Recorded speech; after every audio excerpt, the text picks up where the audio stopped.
अस्सलाम वालेकुम।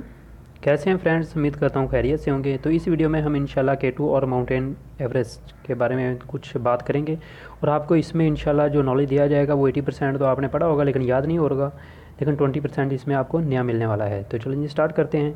इस वीडियो में हम सबसे पहले ये बताएंगे कि नेपाल की लोकेशन देख लें, और पाकिस्तान, इंडिया और ये चाइना साथ आपको नज़र भी आ रहा होगा, और यहाँ पर भूटान भी एक मुल्क, वो तो अभी आपको नज़र नहीं आएगा क्योंकि बहुत छोटा है। तो यहाँ पर जैसे अब नेपाल का हम नक्शा देखते हैं तो इसके ऊपर वाली साइड पर आपको चाइना नज़र आता है, नीचे इंडिया है, और साथ यहाँ पर जो टिक लगा हुआ है यहाँ पर भूटान है, लेकिन ये आपको नज़र नहीं आएगा क्योंकि बहुत छोटा सा है। और दरमियान में इसके ये इंडिया की स्कीम एक रियासत है जो दरमियान में है। वैसे नेपाल और भूटान काफ़ी करीब करीब है। और जो नेपाल है, नेपाल में ज़्यादातर हिंदू रहते हैं, 84% हिंदुज़म है, और मुसलमान देखे जाएँ तो 4.4% हैं। इसके अलावा आगे जी हमारे पास अगर देखा जाए तो माउंट एवरेस्ट किस पहाड़ी सिलसिले में, ये हिमालय पहाड़ी सिलसिले, ये पूरा ही हिमालय पहाड़ी सिलसिला है जो पाकिस्तान, नेपाल, भूटान, चाइना और इंडिया में, ये 5 कंट्रीज़ के दरमियान फैला हुआ है। और यहाँ पर ही माउंट एवरेस्ट है जो पूरी दुनिया की हाईएस्ट माउंटेन है, सी लेवल से अबव। तो सी लेवल की अगर बात की जाए तो सी लेवल इसलिए लिया जाता है क्योंकि पानी ही एक ऐसी चीज़ है जो अपनी सतह हमवार रखता है, इसीलिए उसी के हिसाब से कोई भी चीज़ बड़ी छोटी अकाउंट की जाती है। और अगर इसका देखा जाए तो हिमालय में किस सब रेंज में है, ये महालंगर हमाल में है।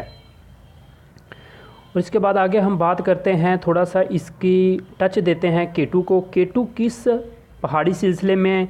K2 हमारे पास कराकोरम रेंज में है। ये कराकोरम रेंज आप देखेंगे इंडिया, चाइना और पाकिस्तान के दरमियान में ही फैला हुआ है।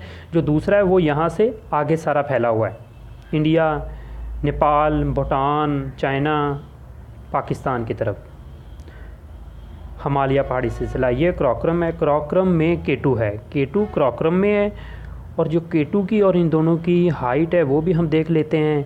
हमारे पास सबसे ज़्यादा माउंट एवरेस्ट की हाइट है 8848 मीटर है इसकी हाइट।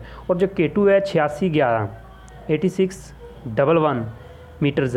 अगर आपने इसको फिट में कन्वर्ट करना हो तो 3.28 से ज़रब दे लें तो ये फिट में भी आ सकता है, लेकिन आपने याद सिर्फ यही रखना है कि 8848 मीटर और 8611 मीटर जी।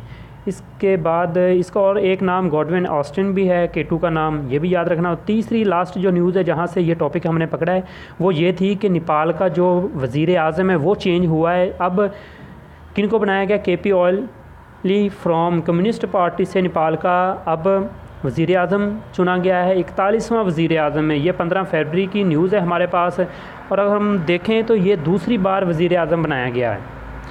और यहाँ के अगर प्रेसिडेंट की बात करें जी, तो प्रेसिडेंट की बात करें तो बत्या देवी भंडारी हैं इनके प्रेसिडेंट, और कैपिटल इनका क्या है? काठमांडू है। और करेंसी इनकी नेपोलिस रुपीज़ है, नेपोलियन रुपीज़। और इसके बाद अगर हम यूनिफिकेशन करें इनकी, ये किंगडम डिक्लेयर हुआ था 1768 में, स्टेट डिक्लेयर हुआ था 2007 में रिसेंटली, और उसके बाद रिपब्लिक डिक्लेयर कर दिया गया 2008 में। इसके बाद जो भाई नए हैं वो हमारे चैनल को सब्सक्राइब करें, इस तरह की वीडियो मिलेंगी। अगर वीडियो अच्छी लगी तो एक लाइक तो बनता है। अगर किसी किस्म की कुछ इसमें कमी, किसी किस्म का कमेंट बताना चाहें, सजेशन देना चाहें तो दे सकते हैं। अस्सलाम वालेकुम।